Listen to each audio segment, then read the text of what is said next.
નમસ્તે બાળકો, આજે આપણે નવનીત અંગ્રેજી પ્રાઇમર પાર્ટ 3માં અભ્યાસ કરવાનો છે.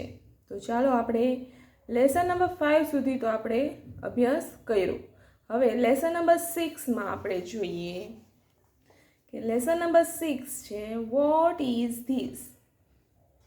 વોટ ઇઝ ધીસ કે આ શું છે, આ શું છે. હવે આપણને ચિત્રમાં આપણને હાથી બતાવેલ છે. તો what is this, what is this. તો એનું ગુજરાતી થાય છે આ શું છે. તો આ શું છે. તો આપણને જવાબ આપ્યો this is an elephant. This is an elephant. તો એનું ગુજરાતી તો કે આ હાથી છે, આ હાથી છે. બરાબર. હવે એના પછી આપણને એક પક્ષી, એટલે કે તમને ખ્યાલ જ છે કે આ જે ચિત્ર છે એ ચકલીનું છે. અને ચકલી શું છે? એક પક્ષી છે. કે what is this, what is this. આ શું છે. વોટ ઇઝ ધીસ એનો ગુજરાતી શું થાય? આ શું છે. બરાબર. હવે આપણે જવાબ આપવાનો છે. તો કે This is a bird. This is a bird. આ પક્ષી છે. આનું ગુજરાતી શું અહીંયા સામે જ આપેલું છે કે આ પક્ષી છે. એના પછી આપણને આપેલું છે સફરજનનું ચિત્ર. What is that? What is that? તો એનું ગુજરાતી પેલું શું છે, પેલું શું છે. તો કે આપણે જવાબ આપ્યો કે that is an apple. That is an apple કે પેલું સફરજન છે. બરાબર. કે પેલું સફરજન છે. એના પછી what is that. What is that કે પેલું શું છે. કોની વાત કરે છે? જે ચિત્ર છે કે પેલું શું છે. તો કે that is A monkey. That is A monkey એનું ગુજરાતી પેલો વાંદરો છે. પેલો વાંદરો છે. બરાબર. તો આપણે આવી જ રીતે પ્રશ્ન છે એનો જવાબ, પ્રશ્ન છે એને ગુજરાતી શું થાય, જવાબ છે એનું ગુજરાતી શું થાય અહીં આપેલ છે. હવે એના પછી આપણે જોઈએ કે વસ્તુ, પક્ષી કે પ્રાણી વિશે જાણવા માટે વોટ વડે પ્રશ્ન પૂછાય છે. શું કહે છે કે કોઈ પણ વસ્તુ છે કે કોઈ પણ પક્ષી છે, કોઈ પ્રાણી છે, એના વિશે કંઈ પણ જાણવું હોય તો એના માટે આપણે વોટ વડે પ્રશ્ન પૂછાય છે. તેની સાથે ધીસ અથવા ધેટનો ઉપયોગ થાય છે. તેની સાથે શેનો ઉપયોગ થાય છે કે ધીસ અથવા ધેટનો ઉપયોગ થાય છે. બરાબર છે. ધીસ અથવા ધેટની સાથે ટુ બી ક્રિયાપદનું વર્તમાન કાળનું એક વચનનું રૂપ ઇઝ આવે છે. બરાબર. કે ધેટ તમે જુઓ છો કે ધેટ, ધીસ સાથે ક્રિયાપદ તરીકે શેનું? તો કે ઇઝ વર્તમાન કાળનું એક વચનનું રૂપ જે છે તો કે ઇઝ. ઇઝ એટલે કે છે, જે ચાલે છે ક્રિયા એને આપણે વર્તમાન કહેવાય. બરાબર છે? કે જે ક્રિયા ચાલે છે એને વર્તમાન કહેવાય છે. એટલે કે ક્રિયાપદ ઇઝ તરીકે ધીઝ અને ધેટ સાથે આવે છે. તો ચાલો હવે એના પછી પેજ નંબર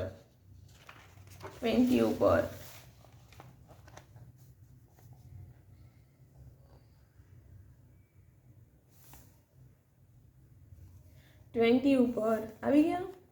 ચાલો હવે પ્રશ્નાર્થ વાક્ય અને યસ નોમાં ઉત્તર. તો આપણે એક એક્ઝામ્પલ આપેલું છે કે ક્વેશ્ચન છે આપણને કે is this a book? Is this a book? શું આ પુસ્તક છે? અથવા શું આ ચોપડી છે? બુક એટલે પુસ્તક પણ થાય અને ચોપડી પણ થાય. તો શું આ પુસ્તક છે?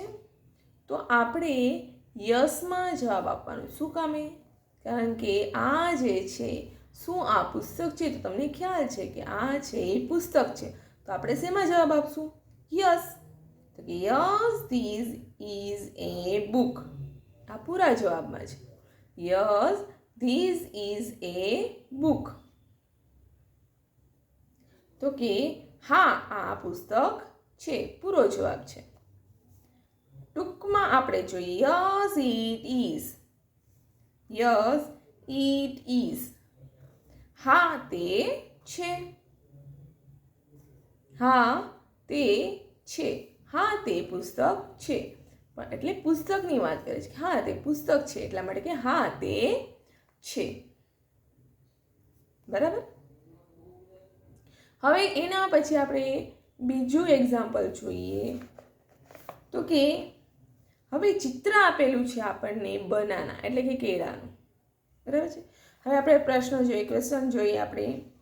તો કે is that an apple? Is that an apple? શું પેલું સફરજન છે? શું પેલું સફરજન છે? તો હવે આપણને આ સફરજન દેખાય છે? નહીં ને. તો આપણે શેમાં જવાબ આપશું? તો કે નોમાં. તો કે no, that is not an apple. No, that is not an apple. તો કે ના પેલું સફરજન નથી. શું કહે છે? કે ના પેલું સફરજન નથી. હવે આપણે આ જે વાક્ય છે પૂરા વાક્યમાં એને જવાબ આપ્યો છે નોમાં. બરાબર છે. હવે આપણે જે નોમાં ટૂંકમાં આપણે જવાબ no it is not. No it is not. ના તે નથી. શું? તો કે સફરજન. ના તે નથી. હવે આ જે નો ઇટ ઇઝ નોટ છે એનું પણ ટૂંકમાં આપણે જો અહીં લખેલું છે કે ટૂંકું રૂપ, તો શું કહેશું? No it isn't. No it isn't.